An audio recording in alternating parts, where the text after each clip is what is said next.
First line நேயர்களுக்கு வணக்கம். நம்ம இப்போ என்ன பார்க்க போகிறோம்னா, மாறப்போகிற தமிழக அரசியல் சூழல் அது குறித்து தான் நம்ம டீட்டெயிலாக பார்க்க போகிறோம். ஏன்னா நம்முடைய ஸ்டேட் எலெக்ஷன் 2026 நடக்க போகுது. ஆனால் அதற்கான வேலைகள் தற்போதே துவங்கி விட்டது அப்படின்னு பார்க்கலாம். பாரதிய ஜனதா கட்சி ஏற்கனவே தன்னுடைய நரி வேலையை துவங்கிருச்சு. அண்ணாமலையை லண்டனுக்கு அனுப்பியிருக்கு. அண்ணாமலை லண்டனில் தலைமறைவா இல்லை அது கரூரில் இருக்காரான்றது இன்னும் கன்ஃபார்ம் ஆகலை. நம்ம அதை பற்றி டீட்டெயிலாக போடுவோம். லண்டன் போயிருந்தார் அப்படின்னா அவர் அங்கே என்ன பண்ணுறாருன்றதை வீடியோவோட போட பார்க்குறேன், இல்லைன்னா அதை பற்றியே டீட்டெயில் போடுறோம். ஸோ இப்போ எதற்காக இந்த அண்ணாமலையை பேக்கப் பண்ணி அனுப்பிட்டு ராஜா தலைமையில் 6 பேர் கொண்ட குழுவை போட்டிருக்காங்க அப்படின்னு பார்த்திங்கன்னா, ஒரு பெரிய மாஸ்டர் பிளான் தான் இதுக்கு பின்னாடி இருக்குது அப்படின்னு நம்ம பார்க்கலாம். அது என்னென்னா, மொத்தமாக திமுகவை தனிமைப்படுத்தி அதை ஒதுக்குறது அப்படின்றது பாஜகவுடைய ஒரு பிளானு. ஆனால் இன்னொரு பக்கம் பார்த்தீங்க அப்படின்னா, எடப்பாடியை ஒதுக்கி தள்ளிட்டு எடப்பாடியை தூக்கி ரெட்டலையை பிடுங்கணும் அப்படின்றது ஒரு பிளானு பாஜகவுக்கு இருக்குது. அதற்கு முன்னாடி என்னென்னா, எடப்பாடிகிட்ட பேசி பார்க்குறது, படியலைன்னா எடப்பாடியை காலி பண்ணுறது மீன்ஸ் அரசியலை விட்டு வெளியே ஏற்றுறது. வேறு இப்போ 5 அமைச்சர்கள் இருக்காங்க இல்லையா, தங்கமணி வீரமணி போன்றவர்கள் அவருக்கு எதிர்ப்பாக உருவாக்கிட்டாங்க. இப்போயே அவர்களை வைத்து கட்சியை கைப்பற்றி அவர்களுக்கு ரெட்டலையை கொடுக்குறது, இல்லைன்னா ரெட்டலையை முடக்கி விட்டு ஒரு பிரிவை மட்டும் தன்னோட கூட்டணியில் வச்சு 2026 எலெக்ஷனை சந்திக்கிறது தான் பாரதிய ஜனதா கட்சியோட திட்டமாக இருக்குது. ஸோ இது ஒரு பக்கம் இருக்குது. இதற்காக முதல்ல எடப்பாடி வரலையா அப்படின்ற மாதிரி ஒரு மிரட்டல் துணியில் ஒரு பேச்சுவார்த்தை நடத்துவதற்காக தான்.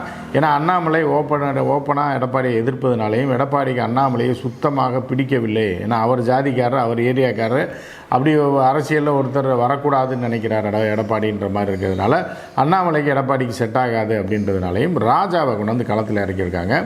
ராஜாவோட ஒரு ஆர்எஸ்எஸ்ஐ சேர்ந்த ஒரு 5 பேர் கொண்ட குழு. அதில் இன்னொருத்தர் பிஜேபியை சேர்ந்த எஸ்ஆர் சேகர், மீதி 4 பேர் யாருன்னே தெரியாது. அப்போ தான் பேச்சுவார்த்தை நடத்துறதுக்கு யார் வீட்டுக்கு போனாலும் கண்டுபிடிக்க முடியாது, இவங்க யாரா அப்படின்னு யாருக்குமே தெரியாது அப்படின்ற மாதிரியான ஒரு அரசியல் முன்னெடுப்பை பாஜக எடுத்து. இது ஒரு பக்கம் இருக்குது. இப்போ நம்ம சொல்ல போகிறது என்ன அப்படின்னு பார்த்திங்கன்னா, காங்கிரஸை திமுக கூட்டணியிலிருந்து எப்படியாவது உடைத்து விட வேண்டும் என்று பாரதிய ஜனதா கட்சி ஒரு வேலையை பார்த்துக்கிட்டு இருக்கு. நான் அதற்காக உருவாக்கப்பட்டு வருபவர் தான் யார் அப்படின்னு பார்த்தீங்கன்னா விஜய். அதனால் பாரதிய ஜனதா கட்சி திமுகவையும் காங்கிரஸையும் எப்படி உடைக்கும், பாரதிய ஜனதா கட்சி சொன்னால் காங்கிரஸ் கேட்டுருமா, திமுக கேட்டுருமா, எப்படி உடையும் அப்படின்றதுக்கு தான் அப்படின்ற கேள்வி உங்களுக்கு இருக்கும். அதற்காக தான் பியூராக ரஜினியை ட்ரை பண்ணி பார்த்து ரஜினி வேலைக்கு ஆகலை அப்படின்னோடனே விஜயை கொண்டு களத்தில் இறக்கி அவருக்கு பேக்கப்பாக செயல்பட்டு, ஏற்கனவே விஜய்க்கும் ராகுலுக்கும் ஒரு லேசான ஒரு அண்டர்ஸ்டாண்டிங் இருக்குது. அது காரணம் என்ன அப்படின்னா, 5 வருடங்களுக்கு முன்பே ராகுல் அழைப்பின் பேரில் விஜய் போய் டெல்லியில் ராகுல் காந்தியை சந்திச்சுட்டு வந்தார். அப்போ இது ரகசியமாக நடந்த சந்திப்பு. இப்போ கூட நம்ம காங்கிரஸ்லேருந்து விலகி பாஜகவில் சேர்ந்த அந்த அம்மையார் கூட சொல்லியிருப்பாங்க. ஸோ அதை விஜயே தன்னோட பேட்டியில் சொல்லியிருக்காரு. அது அந்த அம்மையார் என்ன சொல்கிறது, விஜயே தன்னோட பேட்டியில் ராகுல் என்னை திடீர்னு அழைத்தார், நான் போனேன், இவ்வளோ பெரிய ஆள், இவ்வளோ பெரிய பாரம்பரியமிக்க குடும்பத்தை சேர்ந்தவர், அவர் அழைக்கிறார் என்ன ஏதுன்னு சொல்லி நானே எங்கள் அப்பாவும் நாங்கள் போனோம்.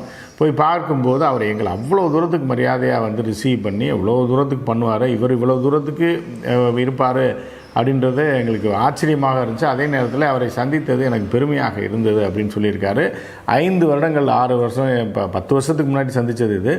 அதே ஆனால் அந்த காலகட்டத்தில் வெளியே வந்த செய்திகள் என்ன அப்படின்னு பார்த்தீங்கன்னா, காங்கிரஸ் தலைவர் பதவியை விஜய் கேட்டதாகவும், அதற்கெல்லாம் நம்ம சம்மதிக்க முடியாதுன்னு சொல்ல முடியாது, நீங்கள் கட்சியில் சேருங்க, நாங்கள் உங்களுக்கு என்ன உரிய மரியாதையும் கௌரவமும் கொடுப்போம் அப்படின்னு சொன்ன மாதிரியும் அதற்கு விஜய் ஒத்து வராமல் வந்து விட்டார் அப்படின்றது தான். இல்லைன்னா அப்போயே ஜெயலலிதா இருக்கும்போதே அவர் காங்கிரஸ் வாயிலாக அரசியலில் இறங்கியிருப்பார் அப்படின்ற மாதிரியான ஒரு பேச்சு இருந்தது.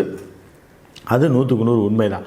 ஸோ இப்போ என்னென்னா, அதை தூசி தட்டி இப்போ என்ன பண்ணுறாங்கன்னா, காங்கிரஸ் இப்போ ராகுலுக்கு இந்தியா முழுவதும் ஒரு நல்ல நேம் இருக்குது அப்படின்றதுனால திமுக கூட்டணியை விட்டு உடைப்பதற்காக திமுக காங்கிரஸில் உள்ள சில பேர், அதாவது ப. சிதம்பரத்துடைய மகன், இப்போ இன்னும் சிலரை களத்தில் இறக்கி விட்டு திமுகவுக்கு எதிராக கொம்பு செய்ய விட்டு காங்கிரஸாரை திமுக உடைத்து காங்கிரஸுக்கும் திமுகவுக்கும் ஒரு மோதலை உருவாக்கி விட்டுட்டு, அப்புறம் அதை சாதகமாக்கி என்ன பண்ணுறேன்னா, அப்படியே காங்கிரஸை விஜயோட கூட்டணி அப்படின்ற மாதிரி உருவாக்குவதற்கு காங்கிரஸ்லேயே உள்குத்து வேலைகள் பார்த்து கொண்டு சிலர் இருக்கிறாங்க அப்படின்ற ஒரு ட்ராக்கும் போயிட்டுருக்கு. அதே மாதிரி விஜய் வந்து இந்த கூட்டணியை விரும்புகிறாரு, வேறு யாரோடையும் அவருக்கு கூட்டணி சேர்ந்தால் செட் ஆகாது, அதனால் காங்கிரஸோட கூட்டணி சேர்ந்து சேர்ந்துட்டோம் அப்படின்னா தேசிய அரசியல், ஸ்டேட் பாலிடிக்ஸ் அப்படின்னு ரெண்டையும் சேர்த்து ஒரு அடி அடித்தோம்னா ஒரு 20% மேலே வாக்குகளை அள்ளிடலாம் அப்படின்ற ஒரு இதில் கணக்கில் விஜய் இருப்பதாகவும் சொல்லப்படுகிறது. இதுக்கு வந்து ராகுல் வரைக்கும் தயாராக இருப்பதாகவும் சொல்லப்பட்டால் கூட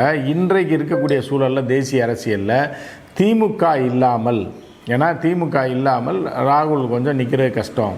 டெல்லி அரசியலை பொறுத்தளவுக்கு சவுத்தில் திமுக என்கிற கட்சி பெரிய அளவில் பேக்கப் பண்ணி, ஏன்னா மு.க. ஸ்டாலின் அவர்கள் ஸ்டாலினை தான் பிரதமராக வர வேண்டும் என்றெல்லாம் அவரை ரொம்ப அண்ணன் தம்பி பாசம்லாம் நீங்கள் பார்த்தீங்க எலெக்ஷன் டைமில். அதனால் அப்படி ஒரு அட்டாச்மெண்ட்டில் இருக்கும்போது திடீரென்று இவர்களை பிரித்து விட்டு ராகுல் போயிடுவாரா அப்படின்ற ஒரு கேள்வி இருந்தால் கூட அதற்கான முயற்சியை செய்து கொண்டிருக்கார். இதில் குறுக்கு சால் ஓட்டுற மாதிரி என்ன பண்ணுறாருன்னா, நம்மை அழிப்பதற்காக பாஜக மிகப்பெரிய முயற்சியை எடுத்ததுக்கான வேலையை செஞ்சுக்கிட்டு இருக்கு அப்படின்னா பாஜகவை இங்கே வளர விடாமல் அழித்து அண்ணாமலையை ஓட விரட்டணும் அப்படின்றது தான் எடப்பாடியோட இன்னர் பிளான். ஸோ அப்போ எடப்பாடி என்ன பண்ணுறாரு அப்படின்னா, சரி இதை குறித்து பேச்சுவார்த்தை நடத்துவதற்காகவும் விஜயோட சேருவதற்காகவும் என்ன பண்ணுறாருன்னா, மித்த கட்சிக்காரங்களை பயன்படுத்தாமல் முதல் முறையாக தன்னுடைய மகனை, கட்சியை முற்றிலுமாக தன் வசப்படுத்துவதற்காக தன் மகனை பயன்படுத்தி தன் மகனை விட்டு விஜயை மீட் பண்ணுறதுக்கான ஏற்பாடுகளை எடப்பாடி செய்து கொண்டிருக்கிறார்.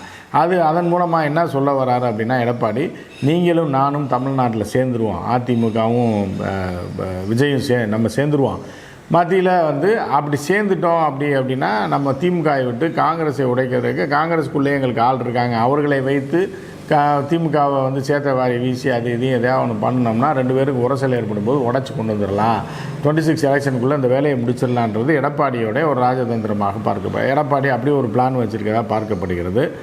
ஆனால் திமுக வேறு மாதிரியான பிளான் இருக்குது. திமுகவை விட்டு பிரிந்தால் காங்கிரஸுக்கு அது ஒரு மிகப்பெரிய தேசிய அரசியலில் ஒரு பெரிய பின்னடைவாக இருக்கும்.